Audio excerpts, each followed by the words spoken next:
Hand it over to Erin. Hello, everybody. We're very excited to see such a fabulous turnout. I was just over at the Morton Memorial Library in Rhinecliff, and they were also having an art opening, and it was based on the rails, and that's some of the things that we're going to be talking about. And so it was wonderful to have two art openings to go to. It was wonderful. It was like being in New York City. I was saying, running one from one gallery to the next. It's sophisticated. And there's also one at Vassar right this minute. I couldn't get there. I couldn't get to too Poughkeepsie. far away. I didn't know that one either. But it really feels vibrant and wonderful, and that's what we were hoping that programs like the Big Read, where our various cultural centers, our libraries, and our colleges are joining together with community organizations to use culture and the arts as a real community builder and as an economic driver, and so that when we got this National Endowment of the Arts grant last year, we won the grant, I think, because it was an unusual collaboration between colleges and 5 relatively small libraries. A lot of these grants go to very big libraries, and or they go to just a community library, like Red Hook's Big Read a couple of years ago.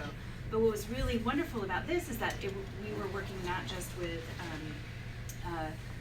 librarians with BARD, but those librarians were working with each other in a really new and collaborative way. So our library partners that I need to thank, because some of them are here in the audience, if I don't thank them, I'll get yelled at. Tivoli, Red Hook, Germantown, Kingston, and Rhinecliff are our library partners. The Center for Civic Engagement is the office that has hosted the Big Read at BARD, and we worked together for the past 6 months to put on 35 events. So over these 6 weeks, we are hosting 35 various events, and the whole idea is for everybody to do a community Big Read, which is why we're here tonight, because we're going to talk about this marvelous book by Marilynne Robinson. And the only way that you can make anything work if you have a grant is through volunteers. And so all of us who are participating from Red Hook Can and from the libraries and from BARD, we're all volunteering our time. But what's been kind of amazing about the we're all on committees, and we all live in these communities, and we have a reason why we might offer our hand in this.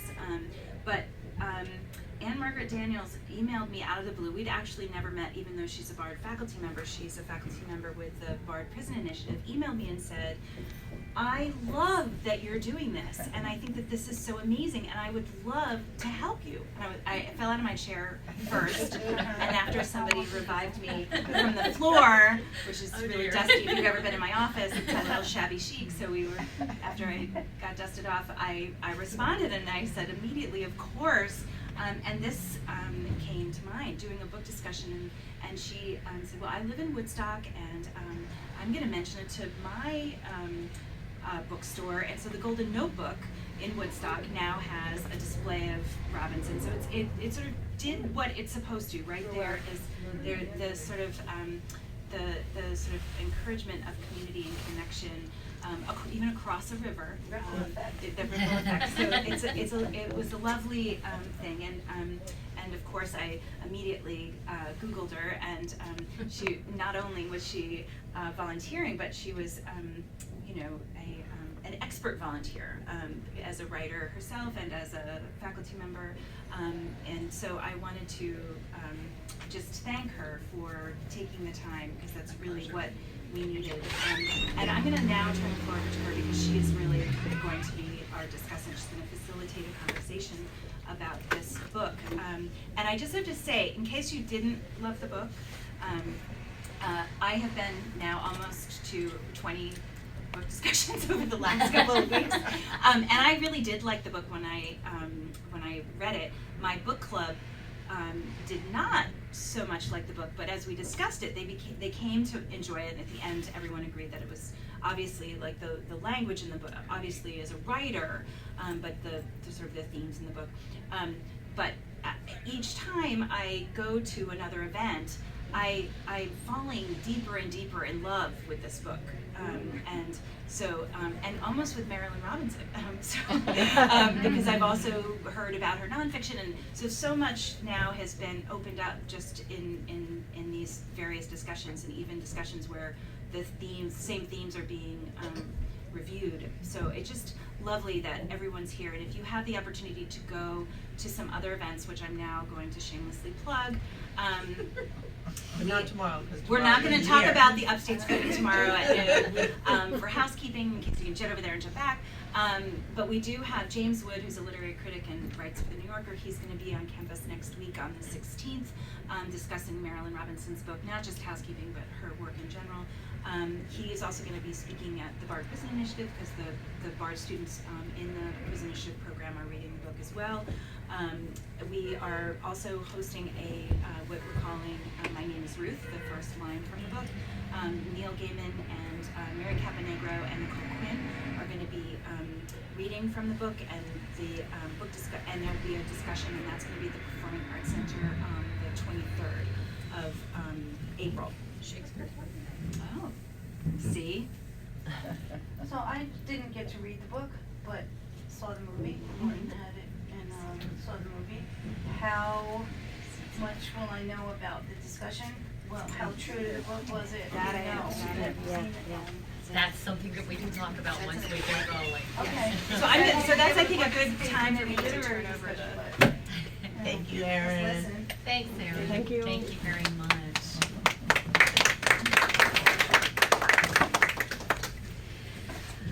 Well, yes, it's I suppose it's always not difficult but different to start out with a book where there's also a movie, and where some people have seen the movie version and some people have read the book. I combated this last spring when I was teaching The Great Gatsby in one of my classes, and the Baz Luhrmann movie had just come out. But is And- there 3 versions of that now? Oh, I think there have been 6 or 7 versions of Gatsby since the 1920s, but it's it's, my students would say, "Is this what really happens in the book?" And all I could do was gently say, "Read the book, because the order is such that the book comes before the movie in this case." So here's your template. If what you have is the movie in your head, and it's not a wrong order, I think, and it's almost an inevitable order sometimes today. The movies get made so fast that you don't have time to read the books before suddenly you see now a major motion picture. So let them complement each other, and take from both of them, take from both versions, if you will, of the story, what means the most to you, things that you like, things that you don't. I have a picture of Ruth in my head. I confess that by the time I got to the point where her sister was actually using her name repeatedly very late in the book, I'd entirely forgotten what her name was. My name's Ruth, and I was just reading on I. It wasn't like Scout Finch, and that for me is the most powerful thing about this book, is it's a classic child narrator who's not quite a child, because you find out when you come to the end of the novel that this is a much older person who is a survivor, who is writing from a different place, looking back at her childhood. But as is the case with Scout, who, for my money, Scout Finch in To Kill a Mockingbird is the most remarkable child narrator I probably have ever read.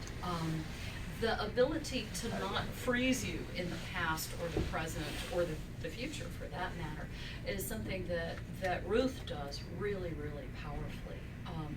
I think it helps to have a sibling. In Scout's case, she has an older brother. In Ruth's case, she has a younger sister, but she has a whole family full of women and of absent men. She has a family full of women. Her grandmother, her mother, who is present and then absent, her mother's youngest sister with the beautiful, beautiful long hair, the pretty, careless, I think passionate youngest sister who comes back to take care of the 2 girls after 2 older women, their dead father's sisters, fail them, and ultimately Lucille, who has to make her own way, and Sylvia and Ruth together. That's kind of where I wanted to start out talking tonight, about the fact that these women of so many different ages. I think Sylvia, the grandmother, is 76 when she dies. The girls are small still. How old is Helen when she dies? Not old. Not old, certainly, in her mid-30s. When Sylvie comes back, we find that she's, I think, 34 or 35 when she comes back to care for the children, the girls at that point. So a real mix of ages of women and these absent men. That's what I was struck by the most at the start of this novel, and I wondered if that was an experience that you guys shared. I see lots of nodding going on, and I'd like to run this as a discussion as best we can. I know you have things you want to say about the book, and I'm here to moderate and not pontificate. I'm just gonna interrupt 1 second. Yes. Does anyone want me to turn the fan on? No? Okay, that's fine. Are we I just wanted to be sure. If anyone starts to get warm, just Let me know. give her a high sign. Yeah. Yeah. Okay.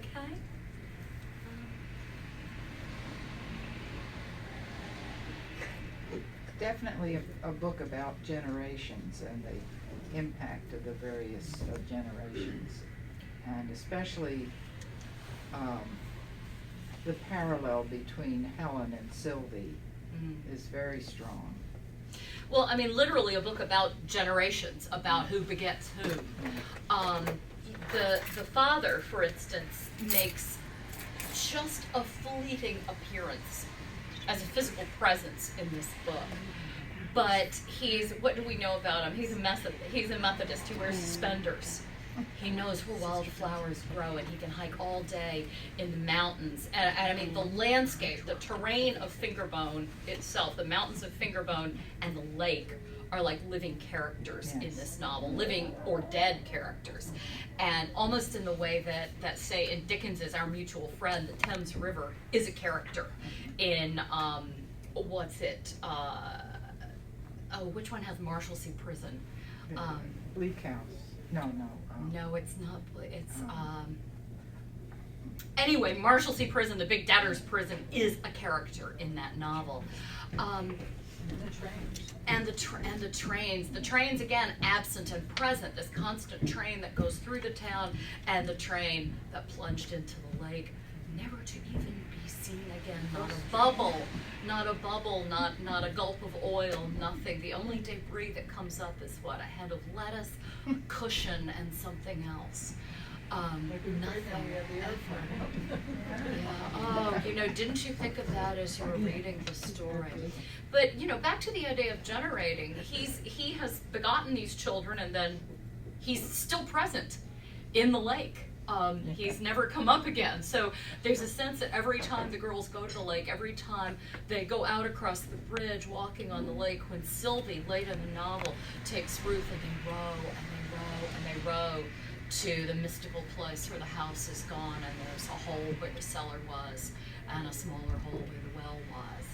Sylvie disappears, or does she, for the bulk of the day? You can't quite be sure. Time is very slippery in this story.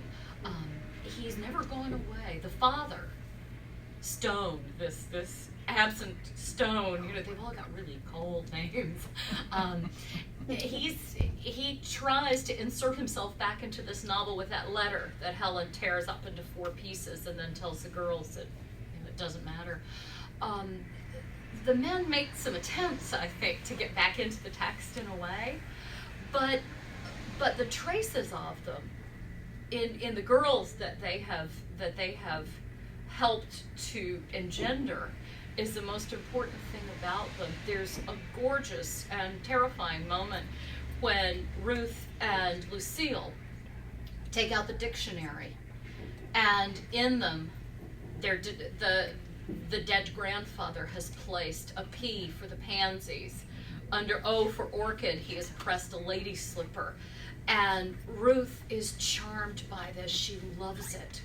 And Lucille rips the book from her hands and shakes all the flowers out so that the petals and the words won't be in the same place anymore. And this really hurts Ruth. They don't speak to each other for days. I mean, the effect that the men keep having on particularly the girls, but clearly also on Helen, Sylvie, the older women as well, is something that you can't forget, or that you can't get rid of as you read the novel. Sorry, I saw your It's hands like the go up. stone gets thrown into the lake, and the ripples go ripples and ripples and ripples into the generations. Yeah, that's a beautiful Metaphor. Yeah. way of putting it. You know, there are so many scenes where the lake is at once this, it's protean, it's the shapeshifter. That's an easy thing to say about a lake, I suppose, but it's, you're never quite sure how big it is. You know that it's up in the mountains in kind of a bowl over the town. You always feel that somewhere there's a dam or there's a ridge or there's a valley that could break. And indeed, we do see a flood at one point when there's been a lot of snow and rain. And the water comes up in the house. It's never very scary though, because it's kind of a quiet flood that then subsides. And at the end of the chapter, Ruth says, you know, and then the townspeople were suspicious and had never even touched our house. And she makes a point that their house is up on, bless you, that their house is up on a little hill, so that in the cellar there's never more than just a kind of a sponge of black water, I think, with a few skeletal insects skating across the surface. Those big, you know, you can see that the images are just, particularly the natural images, the images of critters and bones and rocks and flowers are so vital in this book. Even when she's describing a cold, dead landscape, it's so alive. It's terrifying, really, isn't it? Yeah. What do you think it means that the author put that house so separate and untouched by the flood? Oh, well, think of how many novels there are with the separate house, like the house on the outskirts of town. It just begs you to think of something like Carrie, or, you know, back to Kill a Mockingbird, the Radley house, which is in town and yet nobody goes near it. Bates Motel. Bates, you know, it's on a hill, but it has the recipe for a horror story. It has all the notes for something really awful to happen. This house doesn't get a lot of visitors. Namely, people come to visit it when there's an illness, when there's been a death, when neighbors bring casseroles, and then toward the end, when Lucille has left, and when the town, which is always kind of an amorphous thing, you don't really get to meet many of the townspeople. They're just passing people with titles, and particularly the sheriff. You get to meet them when the threat is come that Sylvie and Ruth will be separated. Church ladies. Yeah, casseroles. There are a lot of casseroles in the course of the novel at particular times. But it's not a horror story at all. It's not a house of horrors. Even when Sylvie, who is, as the word that most often is applied to her, is transient. Even when the transient Sylvie, who after all stays there for many years, always ready to go, always sleeping with her clothes on and her shoes under the pillow. When she hoards the house full of rolled up newspapers and tin cans and bottles, and Ruth says, you know, I hope that the bottle obsession doesn't get to be much worse than this. She can flip it like that. And when the sheriff comes over, the word is spotless, this spotless parlor. Ushered in, and wouldn't you like some coffee? Trying for normalcy. The house, even when stuffed full of clutter and potentially scary, is a wonderful place. There's a warmth there. You think of the jungle of roses outside. You are always kicked back, I think, constantly to the fact that the inside and the outside are almost the same in this house. There can be a warm fire in the winter, but think of how often they go out without coats and with wet feet. And Sylvie, who only has her loafers, I think I put on loafers today because I was thinking of her when I left the house, even in the rain. How much the inside and the outside get mixed up, and it's a good thing in this novel. It keeps the house vital, it keeps the house moving. When at the end, Ruth sees the house in passing on the train from time to time, and it looks like someone new is living there. It might be Lucille, There's no determination, but the orchard has been pruned and everything looks tidy. I don't want to go visit it either. I liked it the way it was. Yeah. I sort of have a feeling, that there's a trap there though, that the. Well, there's literally that trap door, of course, where Yeah. the wall can't be having a door cut in it upstairs. There is literally a trap door up there, Yeah. but it's an awfully open trap. They No, but- don't ever seem to feel trapped in that house. No, but Ruth ends up really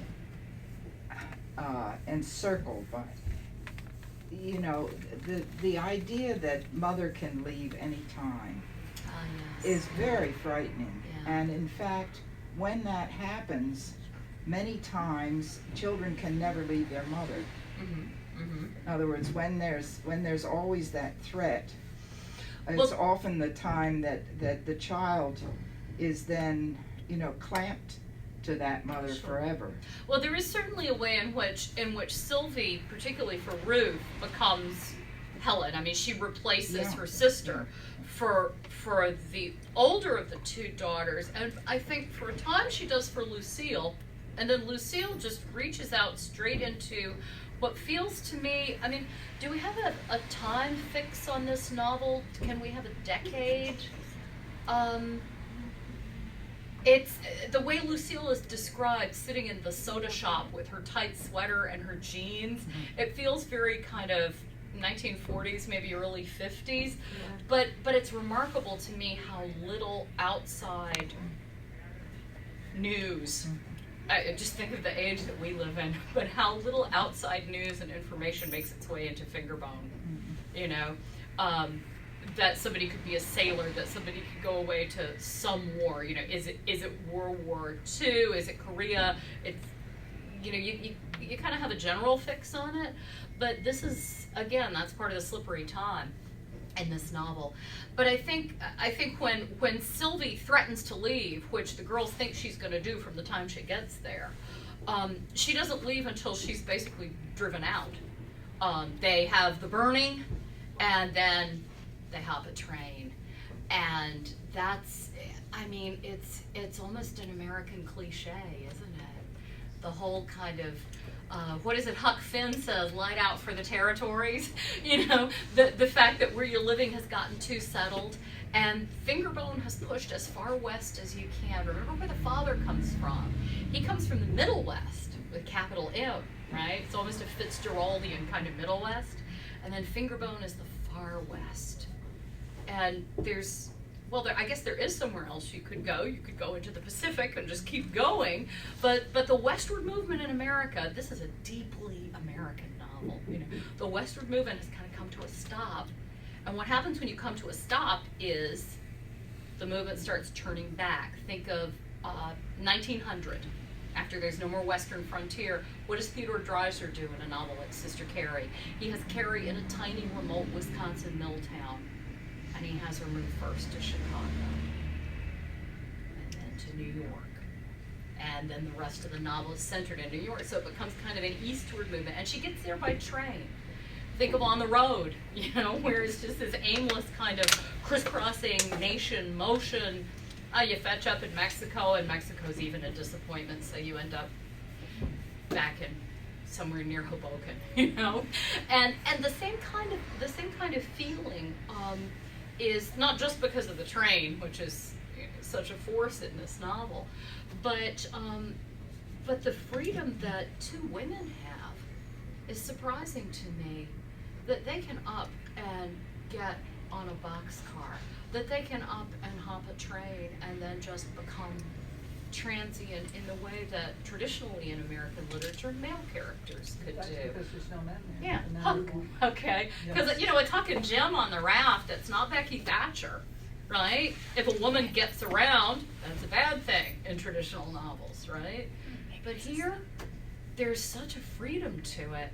And yet still, it's a train that passes through Fingerbone every so often. How far do you ever get away from this ghoulishly named town, after all? Yes, please. I didn't read the novel yet, but I would like to, which, I was inspired to want to having seen the movie. In any Okay. case, but in the movie, they get on a boxcar at some point. Even in the boxcar, there's another woman. An Indian woman, specifically. There's no in man, the- you know, Yeah, you think that yeah, who's hopping the boxcars, you know, yeah. usually men, but. Yeah, there are a number of references to hobos in here who are gendered as male.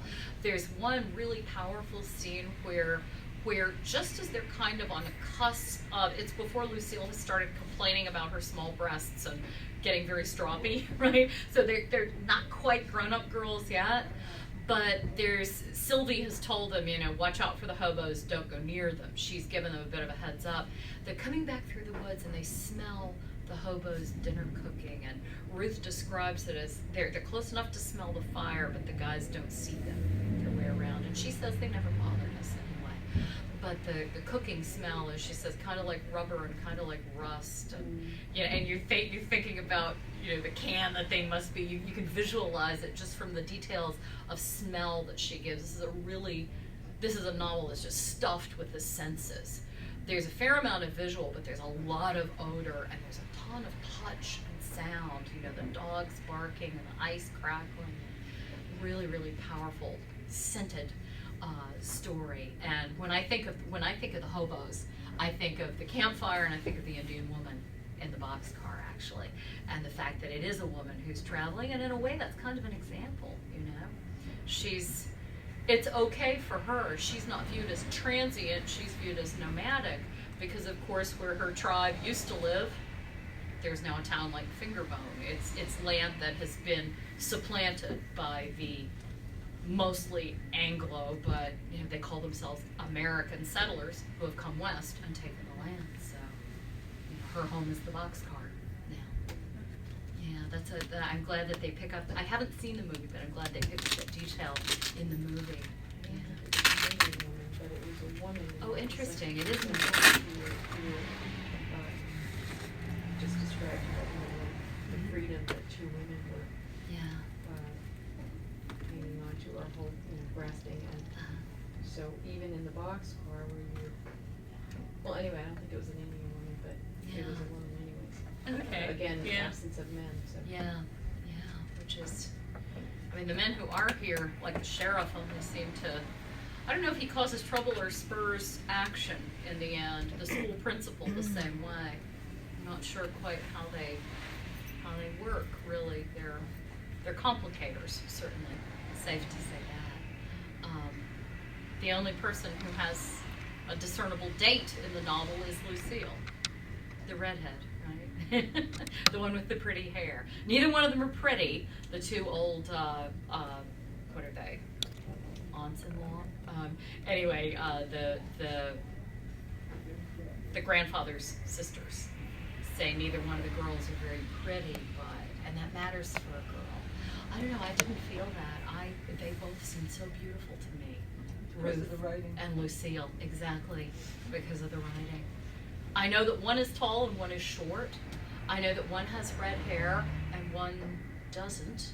And honestly, I can't tell you what their faces look like. There's just that one vivid description of Lucille when they're asking Sylvie, you know, what was Mama like? It's shortly after she's come, they say, what was Helen like? What was Mama? And she says, well, Helen was, she was good in school, and she comes up with just a couple of very lame things the girls think. And Ruth has a beautiful retrospective where she says, if somebody asked me about Lucille, I could tell them, and she describes everything about this tiny little baby Lucille and the teeth falling out and exactly how she looked and how she presented herself. We get the idea that Lucille's kind of plump and curvy, and Ruth is very tall and lean, like Sylvie. Prototypically, they look kind of alike, because coming back from the lake, Ruth makes reference to a funhouse mirror and says, it always seemed to me that when people looked at us, they saw Lucille as the one that's been squashed, and me as the skinny one in the mirror. But we don't, you know, in a way it's like Gatsby. Try to think of what Daisy Buchanan really looks like. At one point her hair is blonde, at one point it's brunette. We know she wears white dresses because her name's Daisy, you know, I mean, but we don't really know physically what she looks like, how tall she is. we know that her voice is full of money, but we don't know what her face looks like, and I feel a bit the same way about these two girls. We can kind of imagine them as we want to, and the writing gives us so much possibility. The writing is so rich but not overwhelming. It's absolutely enjoyable. I think just the style that this book is written in. I was skeptical at the beginning when the first note is from Walker Percy, who knew his way around a word. And he says, housekeeping is a haunting dream of a story told in a language as sharp and clear as light and air and water. And I thought, well, nothing can really live up to that except for the moviegoer. And that's not just a blurb, that's actually true. Yes. What I thought was amazing is that this was her first novel, and she wrote it and with no intention of publishing it, and she showed it to a friend who, without her knowing it, sent it to a publisher who then of course decided to publish it. So she had no intention of publishing this book. At least that's the way this story, that's the story lore at this point. I was going to say, that's the way the story goes. Yeah, that's the way the story goes, and that she didn't then publish another work of fiction for another, I think it was quite some time, like 16 years or something. Gilead. So yeah. It was a long time, and then she did two sort of boom boom. But I just think it's amazing that this is a first time book, that this is, and that it really is her. I mean, it's the language, every sentence is, to deconstruct it is, you could read this book many times and never really get at it. Yeah, and consistently in the natural descriptions, I found myself having to just stop, pull up, whoa, you can't skim this. And you don't want to, but it's like trying to walk down that main street in Fingerbone that's full of mud, and you're trying to, and I mean this in a good way, where you're trying to figure out where to put your feet and you get them stuck and you have to back up. It's just the richness of it, and it pulls you down and makes you pay attention, you know, even if you don't want to. It's slim, don't be fooled, you know. It's not slight. And that's, you know, that's a really good point. It's, you know, there's no reason we should disbelieve any of this, but yeah, I mean, how do you feel about that? A novel like this written for oneself. It really does put the writer much more in kind of a Ruthian position, doesn't it? It makes you feel a real kinship there, you know, which you often do between a writer and a title character, whether or not you want to. And then I did happen to notice, not until I had read the book many times, the dedication, which is dedicated to her husband and 4 sons. And I just thought, wow, you know, it's, golly, you know, where are all the men? Well, they're actually her family, you know. And then I stopped making kind of autobiographical connections, because I don't think that's particularly a good thing to do with a writer if the writer doesn't let themselves in for it and ask for it. But it did strike me. I did notice it, you know. Yeah, please. Oh, I think she was first. Oh. She over here? Sorry. You wanna- Happy of her. Yeah. How old was she when she wrote this novel? I'm not sure. It was right after she finished her PhD. I think she was in her early 30s when Yeah.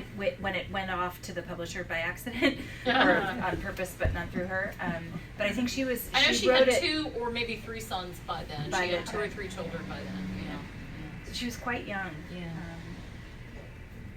And she was heavily influenced through her PhD, and she had kept track, I guess, of many American writers. You know, she was very, so a lot of what she was working out were themes based on writers that had come before her. So this was sort of an exercise for her, I think, of working out thoughts and ideas. And you absolutely from those, feel that. yeah. You absolutely feel that. I mean, I've mentioned Twain and Fitzgerald and Willa Cather, Yeah. Theodore Dreiser. There's a lot more, and particularly writers of the Middle West, more than the West. You know, if she were writing this 10 or 15 years later, you'd have to throw in you'd have to throw in McCarthy, and you'd have to throw in some other writers. But she's she obviously is inhabiting And particularly, I thought of Huck Finn. I think it was just the lake versus the river, you know, the body of water. There's a magnificent moment in Huck Finn where, there are many, but there's a moment in Huck Finn where there's a wrecked steamship. And there are a bunch of bad guys on it, and Huck and Jim, the raft, fetches up against it, and they go on to see what they can scavenge off the steamship. And they, there's a guy who's about to be shot by one of the other gang who think he's turned over some money. And Huck and Jim slip away, grab a couple of things, and then cut the skiff loose so that they won't be pursued by these people. And then they float away on the raft, and the steamboat, the next time they see it, it's running under the water. And it's the image, it's not unlike the train. The way she describes it, she says, you know, there's not really a sound when it goes into the water. It noses off like Helen's car, of course. It just heads off into the lake. And she said, like a weasel going off a rock, or like an eel. It just slides in and possibly keeps going. There's a wonderful image, a horrible image, but a wonderful image of the train just sort of continuing to run until it fetches up against one of the little islands that are actually mountaintops. Until it fetches up against one of those, this is a train, and they have no idea where it is. But it reminded me so of that powerful image of just the big castles of the paddle wheeler running under the water. You know, the Mississippi's so deep there that even as it's sinking, you can see it going, and Huck and Jim in the raft just skimming the surface, watching it go down. So yeah, Twain felt to me all over this novel, and also in a funny way, Fitzgerald, and even though I wanted him not to be here, Hemingway, you know, it's not just the mountains and the lake and everything, but it's kind of, I don't know, the way that Hemingway focused on men without women, this seemed to me, which is the name of one of his collections, it seemed to me focused on women without men. So it was sort of a flipped mirror. Please, thank you. You've been very patient. I'm sorry. No, Sorry. now that we're on this subject about you're comparing the novel to many other American novels and writing, and you said at the very beginning of the conversation about how you believe this is like, you know, truly an American novel. But besides, you've compared it in styles to many writers, in topic, and even in the sense of the actual geography of America, and the trains, which are so American in that sense, and the traveling, and the rivers, and the waters, and the other writers. But what most in particular, why would you want to call it a truly American novel? And that's, you know, more, you've compared it in many levels, like it's the setting.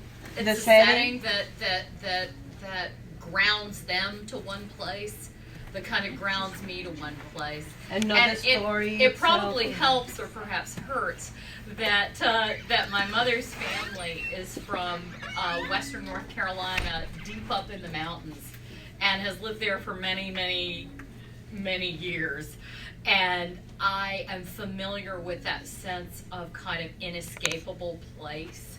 You can get on the train and you can go as far as the country's boundary limits will permit you, you know, Seattle or Spokane, right? But you kind of get pulled back. This novel keeps coming back to Fingerbone. It's in the core, and it's inescapable. So for that reason, just the way that, you know, he's an American writer, but the way that you know, in something like The Sun Also Rises, the way that you dust Paris off you pretty quickly, and you're very grounded in the Spanish hills. You're very grounded in and around Pamplona. And that novel feels to me, it's about a bunch of expatriates, not all of them American. But it's, you know, Hemingway is a quintessentially American writer. You'll see that written about him. But that novel is not an American novel in the way that this is, just because of place, I think. Fingerbone is just so powerful in this. So so you're saying that the great American novel, in a sense, has to do with feeling entrapped within your I think it mind does, rather than actually, the that rather than the geography, because it's a huge place. I mean, I come from Puerto Rico and we are entrapped. But hello, I mean, you're saying that our mind won't let us evolve and go beyond, and then all these men that maybe could take us away, the beautiful Oh, no, things no, are but- not there. But look at how, even though trapped by finger bone, look how the language transports you. Even if you never get any farther than the lake or a train that's just kind of shuttling back and forth and No, passing but even the through finger language bone in an American novel can carry you can out. carry you away or keep you here. Sure. And that's the beauty of it, that maybe the language of the novel is a place Mhm. in the book, Huh. in the mind, but it also limits itself because it makes you travel, but it pulls you back. Or Yeah. it drowns you after all. Oh, sure. There's always Or it that floods possibility. you, like the flood is a soft flood, but you cannot get away from it. I mean, it's Yeah. still a flood. All these feelings, all these emotions, all this newness, let's go conquer, and then we're pulled right back again.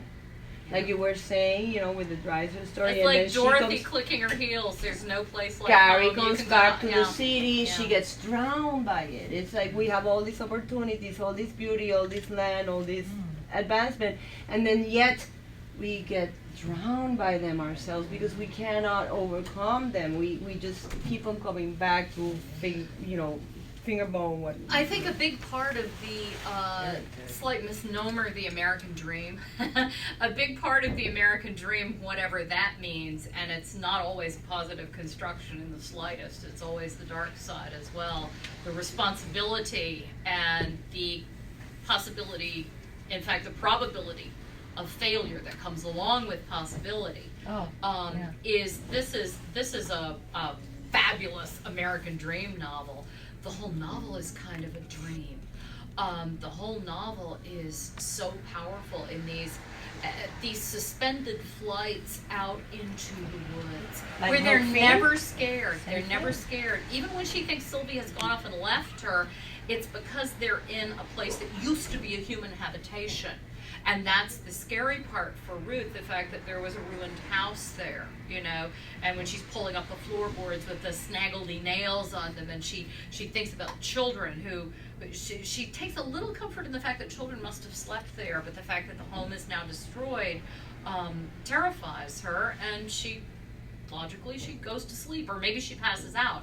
I can't really tell, but Sylvie's there when she wakes up, and it was all a dream. This whole novel is such a blur sometimes of dream and reality. The girls are so small, they don't know what they've remembered correctly.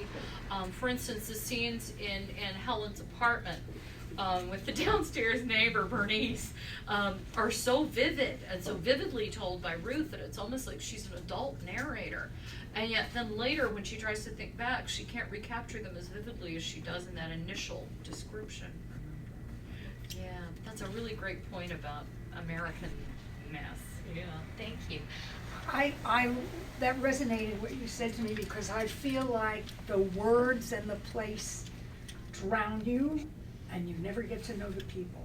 And you are trapped back, you keep being trapped into the atmosphere, the sounds, the odors, and you never get to have the people.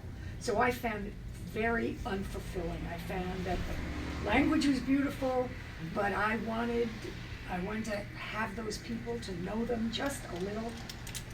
Not at all. Not even your at all. narrator, not even Ruth Not and even Ruth. Lucille. Not even Yeah. Ruth. Because Ruth's whole relationship to the book is a physical one with the place, with the Yeah. finger bone, with the air, with the. So. What I about think her you're- connection to her aunt? What about Ruth and Sylvie together? What about it? You What don't about ever the two of learn them? about it, except that it happens.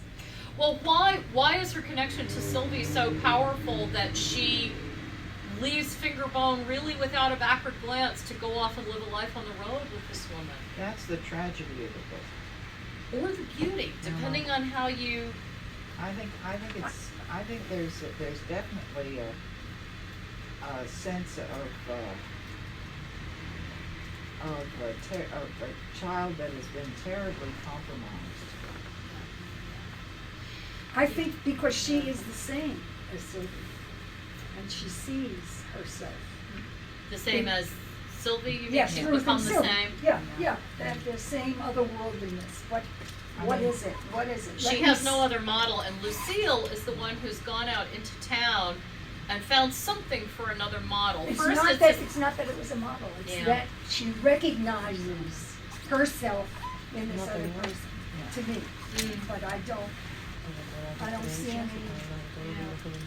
anything to say. No, I think it's a perfectly legitimate complaint that there is a real barrier up to getting to know the characters well.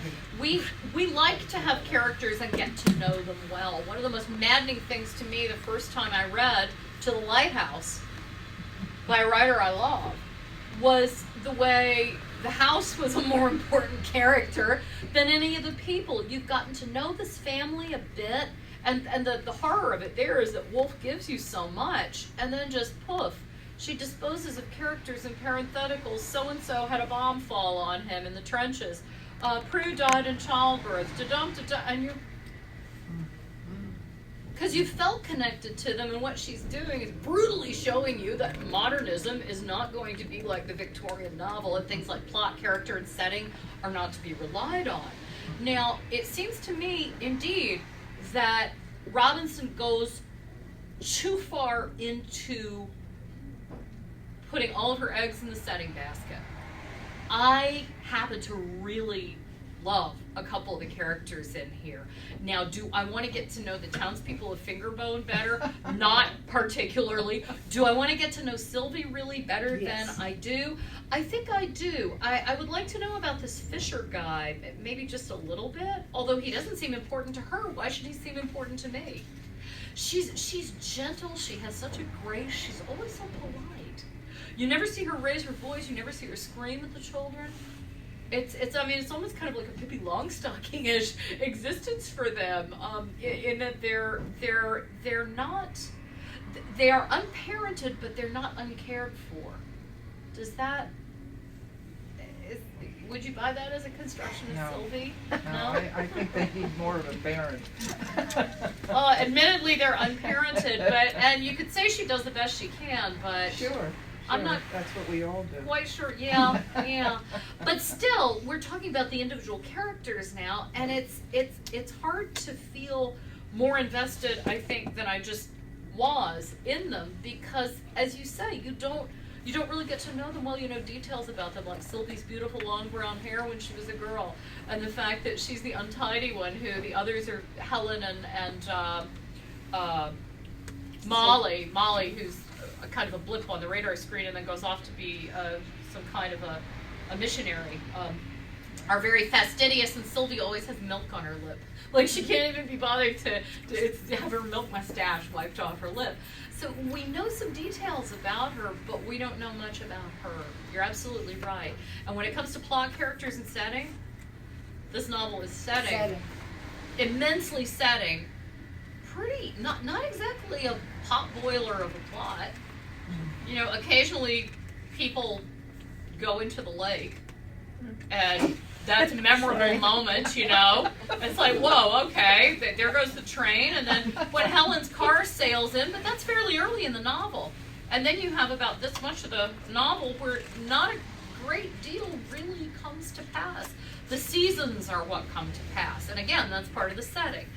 That's what's going on there. So it's interesting how she chose to just, by focusing on the one, she didn't give nearly so much attention to the fulfillment of the other two. Maybe it's a decision you have to make. I felt like Sylvia has a mental illness, and that's why we don't know her.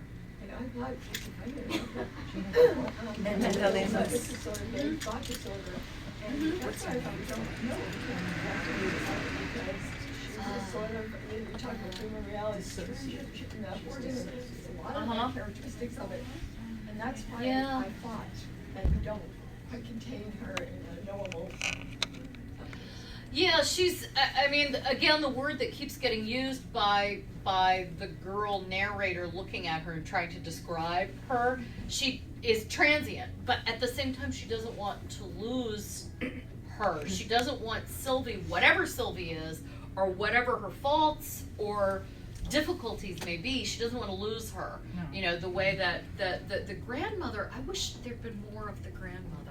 When she's hanging the clothes out on that line in the wind at the beginning and thinking about going to pick wildflowers with her husband, she's a remarkable character.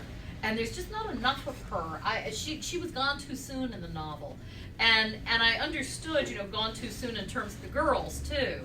But I wanted more time with her, and I felt that by getting to know Sylvia a bit better, I would have more of a handle on Sylvie, but we're left without that possibility. And I mean, sure, you know, the sort of sitting with her coat, eating in the dark, you know, the refusal to be in the light,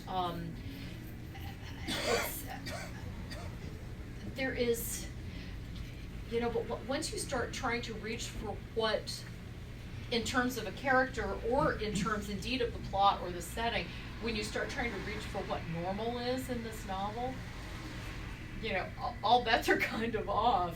So it's really hard to analyze, let alone to diagnose. You know, there's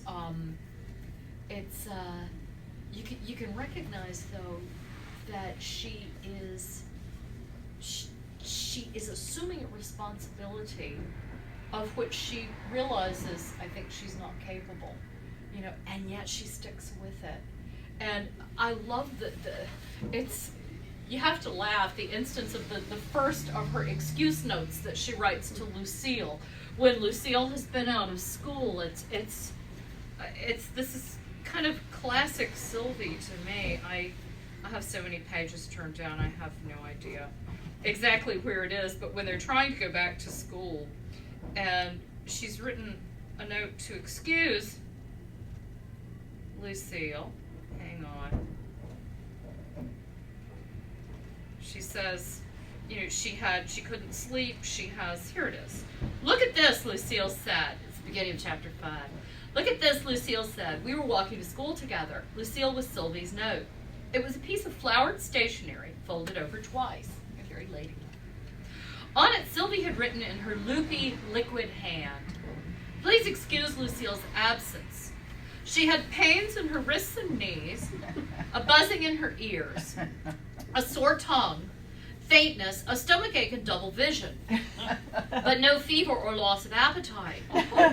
I did not call the doctor because she always seemed quite well by 9:30 or 10 in the morning." You know, and that's she's untidy. She's beyond untidy. She's dirty, I think, a lot of the time. She's uncared for. When the girls call her attention to her red, weather-beaten hands, Lucille says, "You should use hand lotion." And Sylvie puts her hands in her pockets. Do you remember that detail? She puts them away from the children, and then she buys herself some gloves at the store.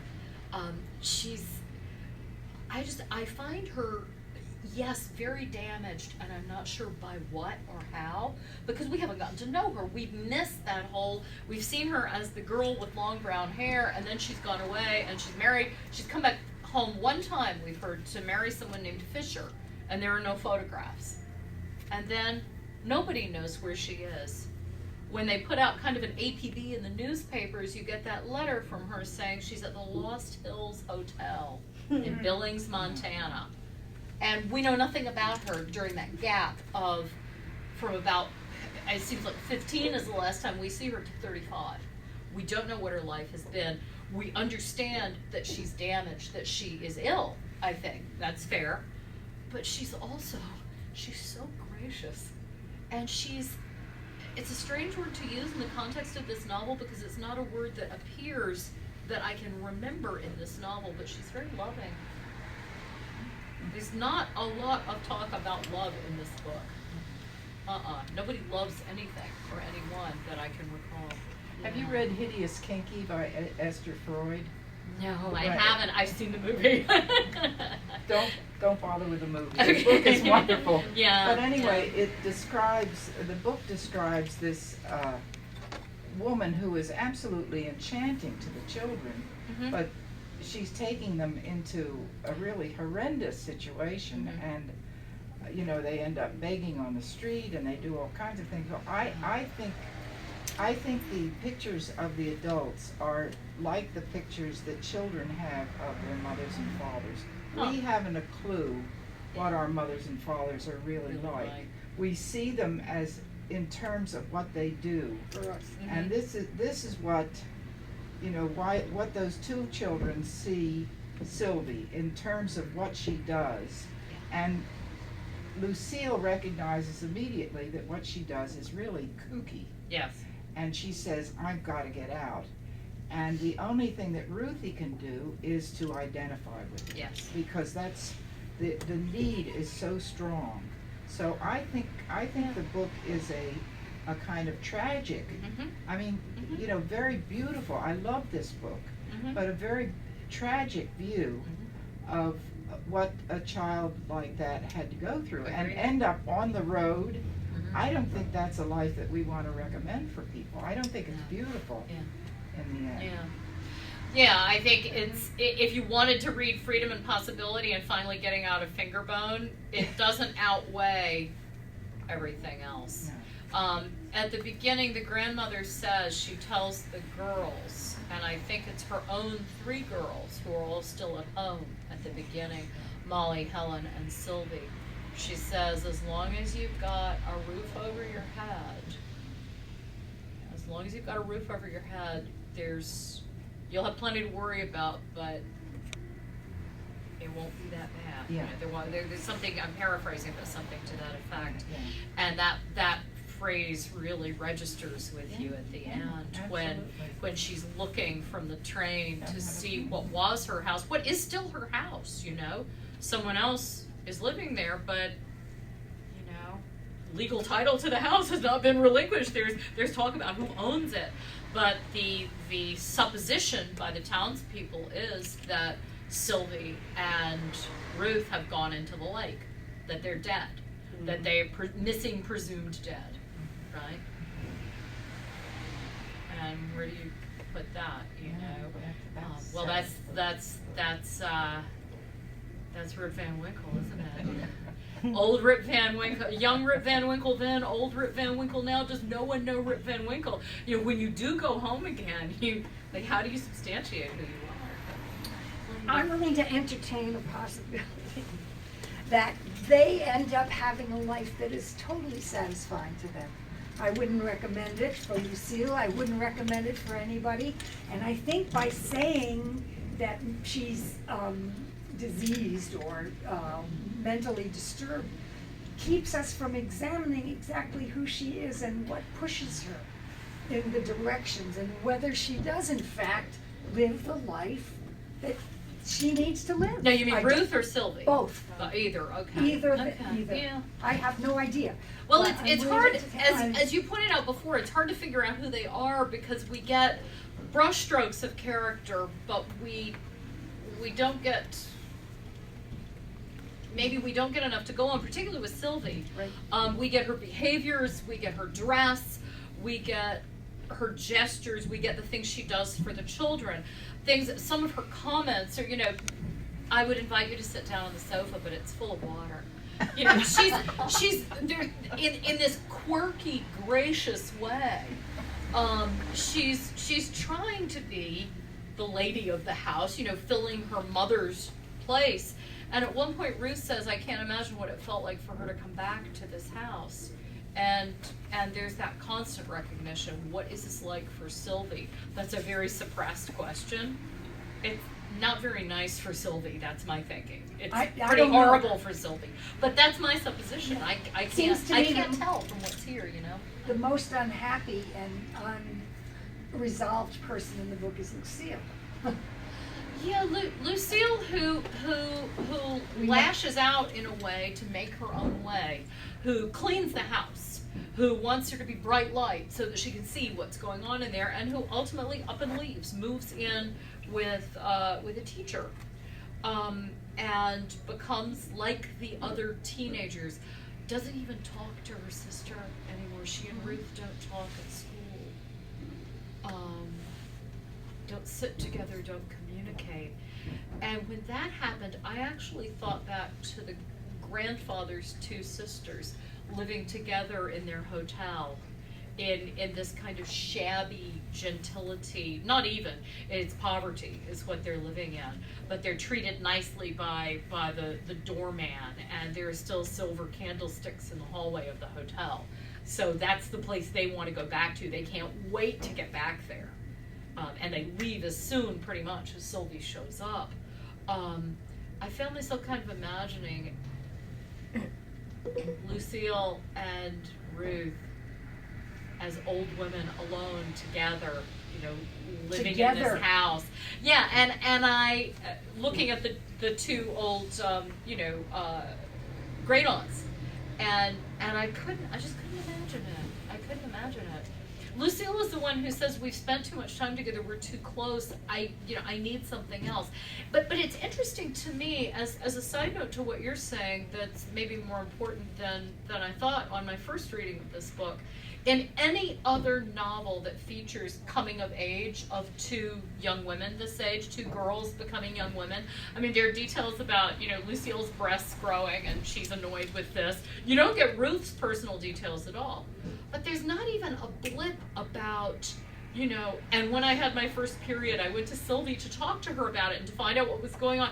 Nothing. There's absolutely no language that intimates anything is going on to make them grown-ups, and that, now that I think back on it, that really surprises me about this novel, because any other novel, you read something like Jeffrey Eugenides' The Virgin Suicides, and I mean, maybe that's an extreme example, but you know what I'm saying, it's all about, and anybody else writing about young women coming of age, you have that in here, and it's just, they're out with their creels fishing and wearing overalls, and it's much more of a Huck and Jim kind of equation, really. It's strange. Interestingly ungendered for a book about girls. Funny, that. Anyway. I don't know how much the book and the movie coincide, but what I'm thinking is that there is a coming of age. Lucille starts printing and making herself look better, and the other one doesn't care. And Lucille's a younger one, of course, right, so she's kind of trying to bully her sister into at least brush her hair. Let's go get you some styling gel. And yeah. I'm not seeing that strong, like she's taking over the mother role or something, but I am seeing that she's coming of age where the other one is not. Yeah, good point, but that's all surface, that's like makeup and brushing your hair. I'm talking about like how their bodies feel and what their bodies are doing.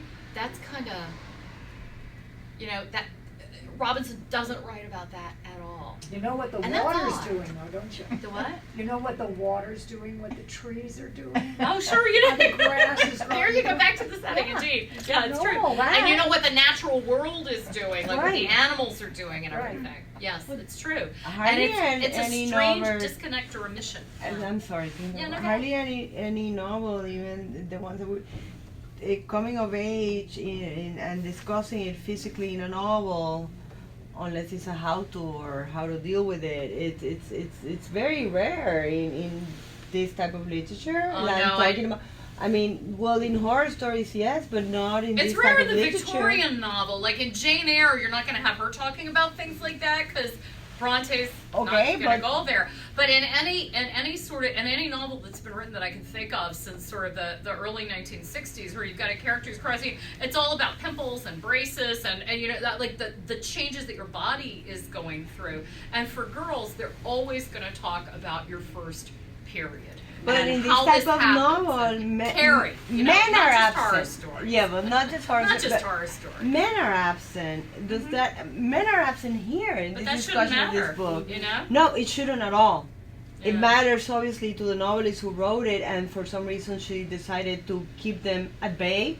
Yeah, and it's- that's a metaphor for Yeah, them. I was just throwing out there at to- bay. Just Yeah. keep them at bay, and have these men over there, and then because it is of coming of age, not necessarily physically, but emotionally. Like, what are we to do as a country, as a people, as this place? That's from what you've been talking about. I don't see that there is absolutely any need to include any sort of reference to that, because the coming of age is precisely we're not there yet. I'm just saying I'm surprised not to see it because it's something. But they're not that, there yet. Yeah. They put on the makeup and you said it's passé. Good point. They're emotionally and They're not otherwise. there There's yet. a lot of As the aging in country's this novel, not but there. not coming of age. They're not. You get the sense that Sylvie at 35 is kind of like Sylvie when we last saw her, only older with more lines in her face.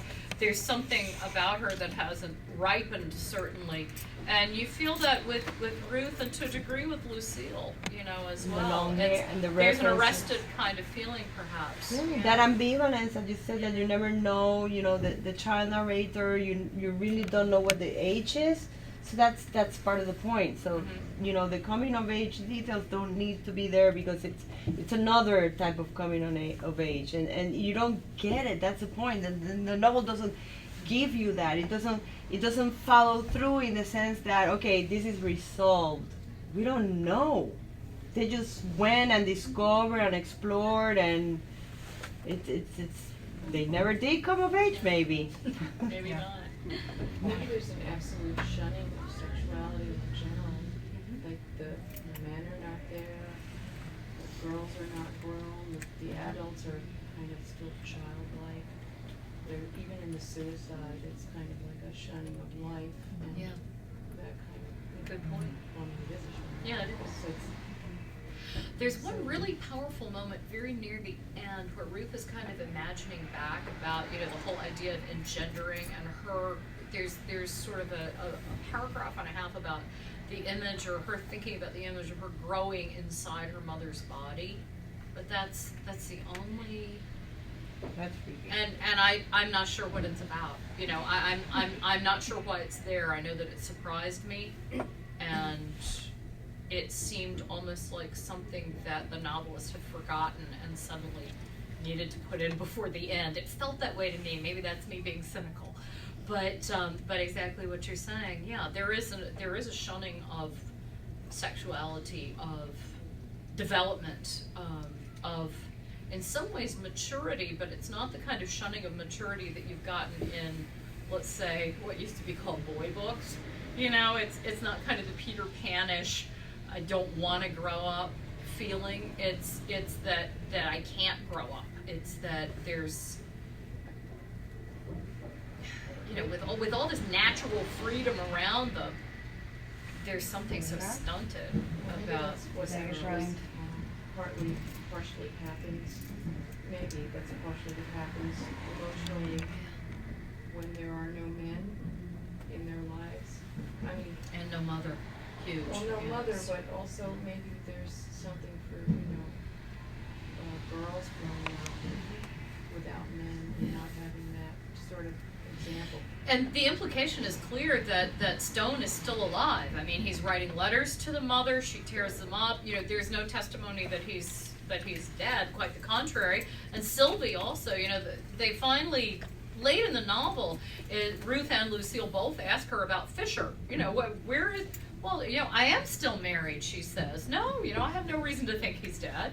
So it's almost worse in that they're still around. There's still the possibility, or at least there's a de jure connection, but no de facto one. Isn't that the whole thing with Ulysses also? Like the absent father, but he's always there, he's coming back. Isn't there? Oh well, There's something about like at least that there is father. Well, for me, Ulysses is different because Stephen Dedalus has a father who we see quite often in Ulysses. We see Simon Dedalus hanging out with his friends. We see him walking around town, but he's not the father Stephen particularly wants. And I guess in a basic critical equation, that's where Bloom comes in. Bloom's own father has died, however, and his son has also died. So yeah, there's definitely a fathers and sons search that goes on in Ulysses, but nobody's searching here. Nobody's particularly searching. They acknowledge it, but nobody's looking for. It's the not looking for that unsettles me. This is a really disturbing novel in a lot of ways. And I finished it, kind of missing both my grandmothers and missing my father, and just, roiled. I finished this novel. I was roiled up. I really was. I wasn't that emotionally connected to the characters, but I was distressed. And there was no resolution, I felt, at the end. It was not an irresolute novel, but an unresolved novel. Yes. I was just going to add to what you said, because I was thinking the same thing, and I read this a long time ago, so it's kind of like putting it together. But I think part the lack of males, is part of what allows them to be these people. If a male in your life or in your family's life or one-on-one brings something to that relationship that these people don't have. And Even something different. even something different, Whatever and that maybe is. it allows you a certain freedom that you would not otherwise have. It would certainly be a buffer, I think, between them and the town. You know, if you had a man's word for something, the sheriff would go away. So it would be a very Exactly. different novel in that sense, yeah. And exactly, and then to her point, that wasn't the novel she wanted to write. Right, yeah. So they're not there. And they're not supposed to be. No, they're not, but we do notice the absence. And we do notice the And absence. the constant presence up in the lake, you know, Yes. the fact of the train in the lake. Yeah. It seems almost by the end of it that it seems so long ago that it was a story that never happened, you know? Yeah. It's what's a made up story and can you believe what you read in the newspapers? Right. When the grandmother dies, all they have is a picture of basically a bunch of the train staff, because that was the big important incident, you know, and it becomes such a jumble, even 20 years back, 30 years back, what gets handed down, the way a story gets told and passed around. I tell a story to you, you tell a story to her, she tells a story, and then it comes back to me, and the details have changed. It's kind of like that telephone game. Telephone, right? And what you came back was a jumble, you know? It doesn't take that long. You mentioned that they look back at the house that it used to live in. At near the end. She disappeared. I think we need to do that too. I hate to spoil it for you. Only in the nicest Yeah. way. Yeah, a fire is set, but there is, it is burning down the house is a cliche, of course. And there is something that is resurrected from it in the book. And there is you know, the bones of the house, at least in that space, have been reshook. So it's reoccupied. Any other questions before we wrap it up? No, thank you. Thank you.